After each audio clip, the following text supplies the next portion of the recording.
उत्तर प्रदेश का मेरठ शहर, साल 2025। एक घर के अंदर से एक ऐसी कहानी सामने आती है जिसने जिसने सच में पूरे देश को सन्न कर दिया था। ये कहानी शुरू होती है प्यार और शादी से, लेकिन इसका अंत होता है धोखे में, एक बेहद ठंडे दिमाग से की गई हत्या में, और लाश को छुपाने का तरीका वो तो ऐसा कि सुनकर रूह कांप जाए। सोचिए, एक पत्नी अपने प्रेमी के साथ मिलकर अपने ही पति की जान लेती है, फिर उसके शरीर के टुकड़े करके एक नीले प्लास्टिक के ड्रम में डालती है और ऊपर से सीमेंट भर देती है। ये कोई फिल्मी कहानी नहीं है, ये हकीकत है। जी, ये वही मामला है जो नीला ड्रम हत्याकांड के नाम से बहुत सुर्खियों में रहा। इसके केंद्र में है 3 लोग। सौरभ कुमार, जिनकी हत्या हुई, उनकी पत्नी मुस्कान रस्तोगी और मुस्कान का प्रेमी साहिल शुक्ला। आज हमारे पास जो जानकारी है उसके आधार पर हम इस पूरे घटनाक्रम की परतें खोलने की कोशिश करेंगे। कैसे एक प्रेम विवाह इस भयानक अंजाम तक पहुंचा, क्या थी इसके पीछे की मानसिकता, और पुलिस ने कैसे इस सीमेंट में दफन राज का पर्दाफाश किया। तो चलिए इस खौफनाक कहानी की गहराइयों में उतरते हैं। ये सब शुरू कहाँ से हुआ? मतलब ये रिश्ता इतना कैसे बिगड़ गया? कहानी की जड़ें मिलती हैं साल 2016 में, जब सौरभ कुमार और मुस्कान रस्तोगी ने प्रेम विवाह किया था। लव मैरिज थी। सौरभ का अपना कंस्ट्रक्शन का बिजनेस था और शुरुआती जीवन ठीक ठाक चल रहा था, जैसे अक्सर उम्मीद होती है प्रेम विवाहों से। उम्मीदें, सपने, साथ जीने मरने की कस्में। बाहर से देखने पर तो सब सामान्य ही लगा होगा, पर क्या अंदर ही अंदर कुछ और पक रहा था? बिल्कुल। ऊपर से भले ही सब शांत दिखें, लेकिन जानकारी के मुताबिक 2021 आते आते इस रिश्ते में दरारें पड़ने लगी थीं, तनाव बढ़ने लगा था। अब देखिए, इसकी कई वजह हो सकती हैं। रिश्तों में उतार चढ़ाव तो खैर आते ही हैं, स्वाभाविक है। लेकिन जो एक अहम मोड़ इस कहानी में सामने आया वो था साहिल शुक्ला नाम के शख्स का मुस्कान की जिंदगी में दाखिल होना। और यहाँ एक दिलचस्प लेकिन चिंताजनक पहलू ये है कि साहिल कथित तौर पर खुद को तांत्रिक बताता था। ये बात मायने रखती है, क्योंकि ये सिर्फ एक पहचान नहीं, ये शायद एक तरह के प्रभाव या विश्वास का ताना बाना बुनने की शुरुआत हो सकती है। तांत्रिक? ये एंगल थोड़ा अजीब है। क्या मतलब, क्या उसने किसी तरह के अंधविश्वास का सहारा लिया होगा मुस्कान को प्रभावित करने के लिए? अक्सर ऐसे लोग भावनात्मक रूप से जो कमजोर पल होते हैं ना, उनका फायदा उठाते हैं। ये एक संभावना है जिस पर जांच में भी जरूर गौर किया गया होगा। हम यकीनी तौर पर नहीं कह सकते कि क्या हुआ, लेकिन हाँ, मनोविज्ञान ये बताता है कि इस तरह के दावे करने वाले लोग कभी कभी दूसरों पर एक मनोवैज्ञानिक पकड़ बना लेते हैं, खासकर अगर सामने वाला किसी भावनात्मक उथल पुथल से गुजर रहा हो। खैर, वजह जो भी रही हो, सूत्रों का यही कहना है कि धीरे धीरे मुस्कान और साहिल के बीच नजदीकियां बढ़ीं और फिर अवैध संबंध बन गए। और शायद यही वो चिंगारी थी जिसने आगे चलकर इतनी बड़ी आग का रूप ले लिया। जाहिर है, पति पत्नी के रिश्ते में जब कोई तीसरा आ जाता है तो छुपाना बहुत मुश्किल होता है। सौरभ को शक हुआ होगा। हाँ, माना तो यही जाता है कि सौरभ को शक होने लगा था। उन्हें अपनी पत्नी के बर्ताव में शायद कुछ बदलाव महसूस हुए होंगे। हो सकता है साहिल से उसकी बातचीत या मिलने जुलने को लेकर शक हुआ हो, और इसी शक के चलते घर में झगड़े बढ़ने लगे।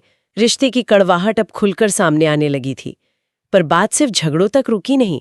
कहा जाता है कि यहीं से मुस्कान के मन में वो भयानक ख्याल आया सौरभ को रास्ते से हटाने का। शायद वो साहिल के साथ बिना किसी रोक टोक के रहना चाहती थी और सौरभ उसे एक बाधा नजर आ रहे थे।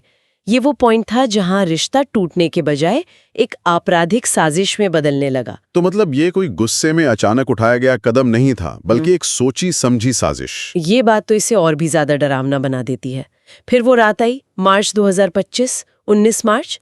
क्या हुआ उस रात? क्या जानकारी है? जो जानकारी सामने आई है उसके अनुसार 19 मार्च 2025 की रात को इस साजिश को अंजाम दिया गया। योजना कथित तौर पर साहिल ने बनाई थी, लेकिन इसमें मुस्कान की पूरी सहमति और भागीदारी बताई जाती है। उस रात जब सौरभ घर पर थे तो दोनों ने मिलकर कथित तौर पर उनकी हत्या कर दी। हत्या कैसे की गई उसके सटीक विवरण में हम नहीं जाएंगे, लेकिन ये समझना जरूरी है कि ये एक हिंसक कृत्य था। हत्या करना एक बात है, लेकिन उसके बाद लाश को ठिकाने लगाना, वो भी घर के अंदर, ये तो एक अलग ही लेवल की क्रूरता है। इसमें बहुत ठंडा दिमाग चाहिए। यहीं पर वो नीला ड्रम तस्वीर में आता है ना? बिल्कुल। हत्या के बाद सबसे बड़ी चुनौती यही थी कि लाश को कैसे गायब किया जाए ताकि किसी को कभी पता न चले।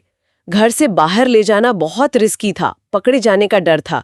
यहीं पर कथित तौर पर साहिल ने वो बेहद विभत्स सलाह दी लाश के टुकड़े करने की।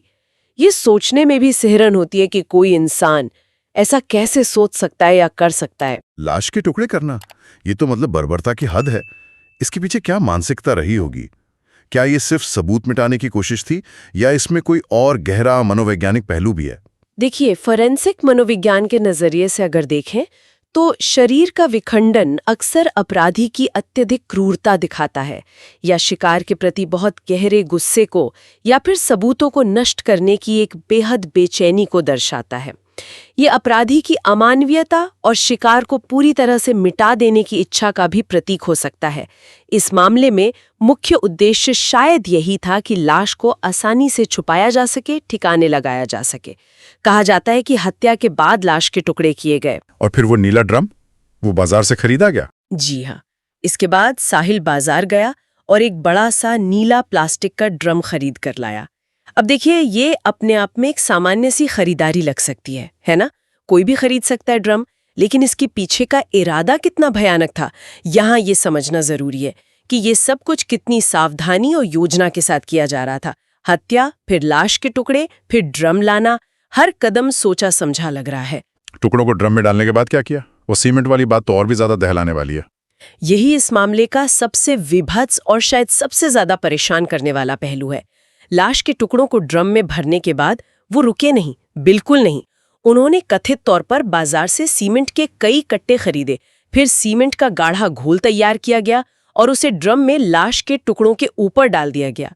परत दर परत सीमेंट डाली गई ताकि लाश पूरी तरह से उसमें समा जाए, जम जाए और ड्रम एक ठोस पत्थर जैसा बन जाए। सीमेंट में लाश क्यों? मतलब क्या सोचा था उन्होंने इसके पीछे? क्या उन्हें लगा कि ये हमेशा के लिए छुप जाएगा, कोई ढूंढ नहीं पाएगा? शायद उनका सोचना यही था। सीमेंट एक ठोस, अभेद, मतलब इम्पेनेट्रेबल कवच जैसा बना देता है। उन्हें लगा होगा कि इससे लाश सड़ेगी नहीं, कोई बदबू नहीं आएगी और अगर कभी ड्रम मिला भी तो किसी को शक नहीं होगा कि इसके अंदर क्या हो सकता है। ये एक तरह से लाश को हमेशा के लिए दफन करने का उनका तरीका था, घर के अंदर ही। ये दिखाता है कि सबूत मिटाने के लिए वो किस हद तक जाने को तैयार थे, कितने ठंडे दिमाग से और कितनी निर्दयता से उन्होंने ये सब किया। ये सिर्फ हत्या नहीं थी, ये पहचान मिटाने की, अस्तित्व मिटाने की कोशिश थी। इतना सब कुछ करने के बाद हत्या, लाश के टुकड़े, ड्रम, सीमेंट, कोई भी इंसान घबरा सकता है, टूट सकता है। उनका अगला कदम क्या था? क्या उन्होंने खुद को समेटने की कोशिश की या फिर डर उन पर हावी था? यहाँ एक और चौंकाने वाली बात सामने आती है। जानकारी के अनुसार इस जघन्य कृत्य को अंजाम देने के बाद उनमें घबराहट के लक्षण कम और एक अजीब सा आत्मविश्वास ज्यादा दिखा। उन्होंने बहुत ही सामान्य दिखने का नाटक किया, जैसे कुछ हुआ ही न हो। परिवार वालों, दोस्तों, पड़ोसियों को बताया गया कि सौरभ अचानक कहीं चला गया है।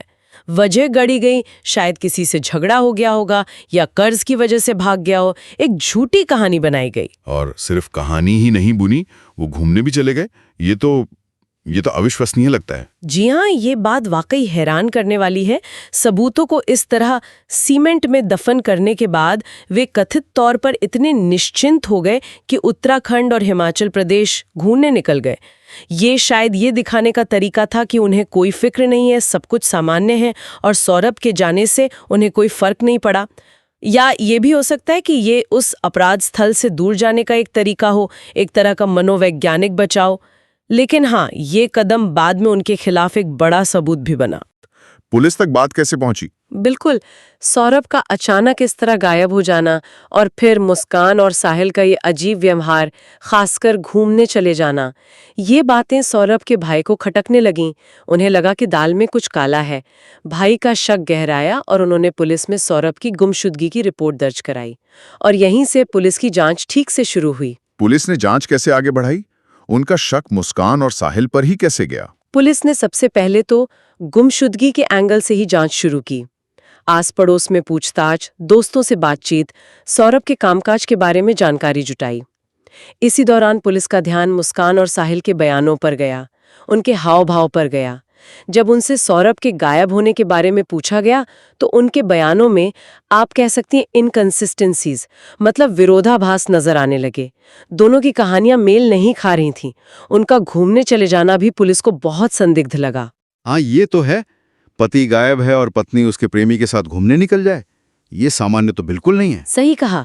तो बयानों में विरोधाभास और उनका ये असामान्य व्यवहार ही मुख्य कड़ी बना। हाँ, ये शुरुआती शक की वजह बने। पुलिस ने जब उनसे अलग अलग और फिर साथ बिठाकर थोड़ी सख्ती से पूछताछ की तो वो ज्यादा देर तक अपनी कहानी पर टिक नहीं पाए।